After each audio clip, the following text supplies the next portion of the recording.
গত এক বছর থেকে ফিলিস্তিনি মুসলমানদের উপরে ইসরায়েলের সেনাবাহিনী ইতিহাসের বর্বরতম হত্যাকাণ্ড নিপীড়ন চালাচ্ছে।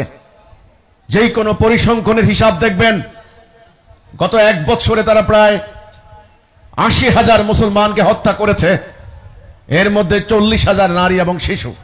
এই হত্যাকাণ্ডের প্রতিবাদে সারা দুনিয়ার বিভিন্ন সংগঠন তারা প্রতিবাদ জানাচ্ছেন। হিজবুত তাওহীদ আন্দোলন ঢাকা মহানগরী সহ দেশের গুরুত্বপূর্ণ শহরগুলিতে প্রতিবাদ করেছে, হ্যান্ডবিল বিতরণ করছে। এই হত্যাকাণ্ডের ব্যাপারে জাতিসংঘ নীরব। এই হত্যাকাণ্ডের ব্যাপারে ওই সমস্ত আরব মুসলিম রাষ্ট্রগুলিও নীরব। এই হত্যাকাণ্ডের ব্যাপারে মুসলমানদের সংগঠন ওআইসি, আরব লীগ সবাই নির্লজ্জ নীরবতা পালন করছেন।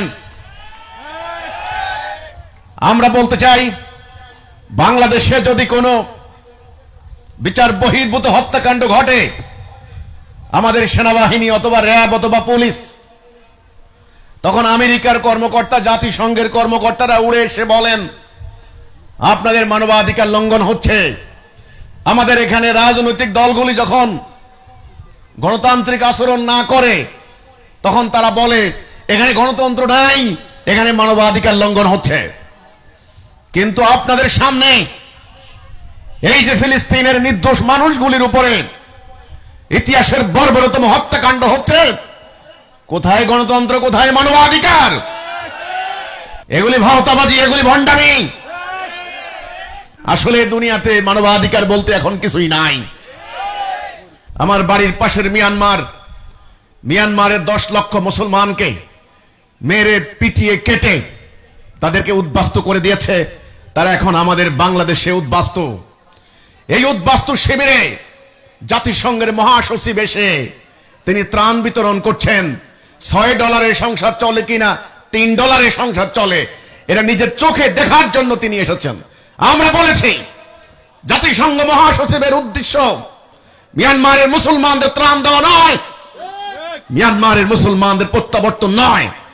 জাতিসংঘের উদ্দেশ্য হচ্ছে অন্য একটা উদ্দেশ্য।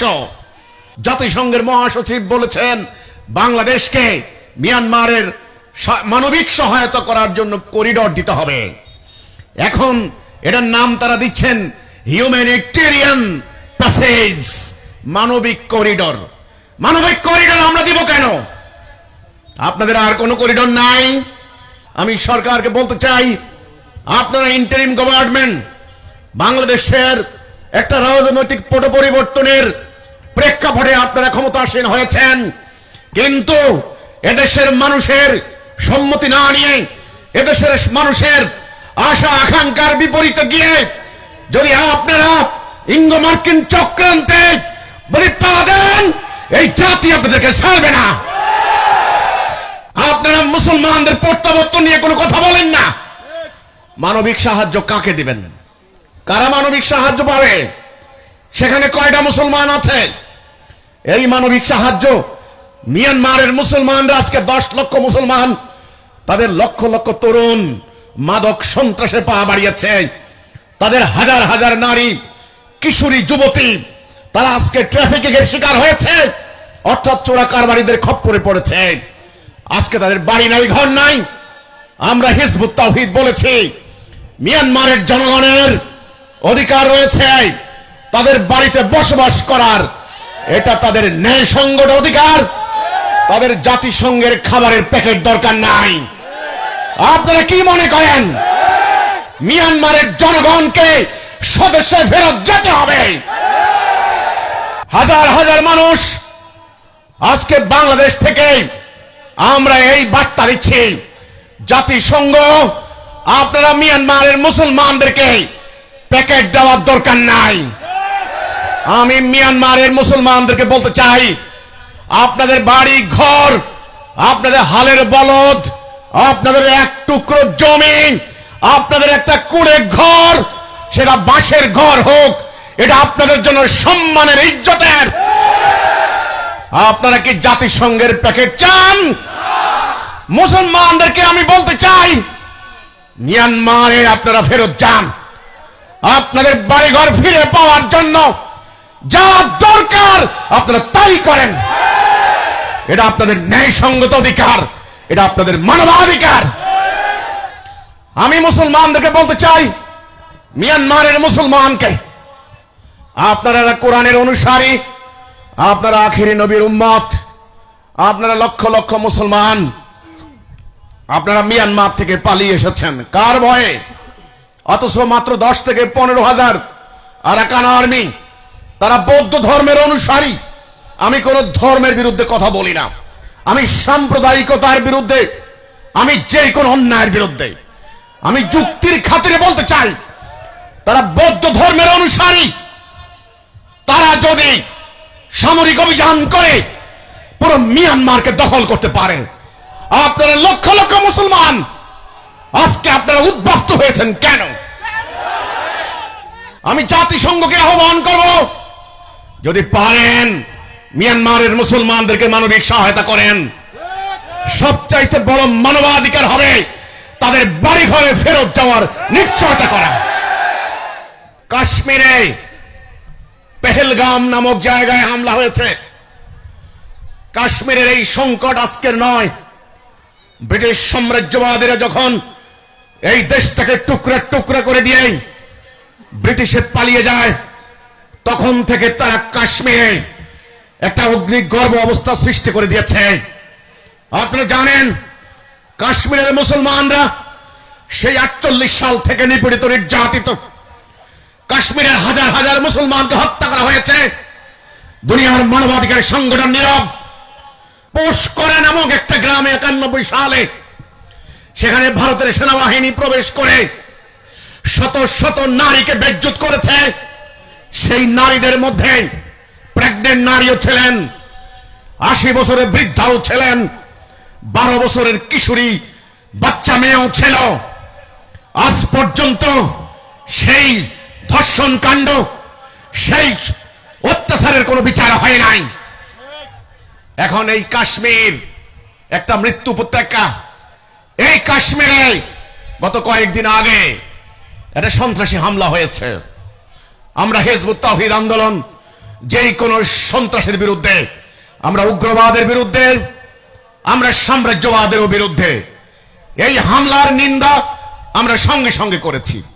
কিন্তু আমরা দেখলাম ভারতে যারা ধর্ম নিয়ে রাজনীতি করে, ধর্মকে অবলম্বন করে যারা ক্ষমতায় টিকে থাকতে চায়, যারা মুসলমানদের বিরুদ্ধে প্রতিনিয়ত বিষোদাগার করে, সেই রাজনৈতিক দলের নেতারা ভারতে বসে বসে সরাসরি এই হামলার জন্য মুসলমানদেরকে দায়ী করছেন, ইসলামকে দায়ী করছেন। আমরা দেখলাম তাদের কথার সঙ্গে তাল মিলিয়ে সোশ্যাল মিডিয়ায় সেখানে মুসলমানদের বিরুদ্ধে, ইসলামের বিরুদ্ধে, নবীর বিরুদ্ধে, ইসলাম সন্ত্রাসের ধর্ম, মুসলমান সন্ত্রাসী, কোরআন সন্ত্রাস শিখায়, এই ধরনের প্রপাগান্ডা চালাচ্ছে ভারত থেকে। কাশ্মীরের এই হামলার ব্যাপারে আপনারা পাকিস্তানকে দায়ী করেছেন, পাকিস্তান অস্বীকার করেছে।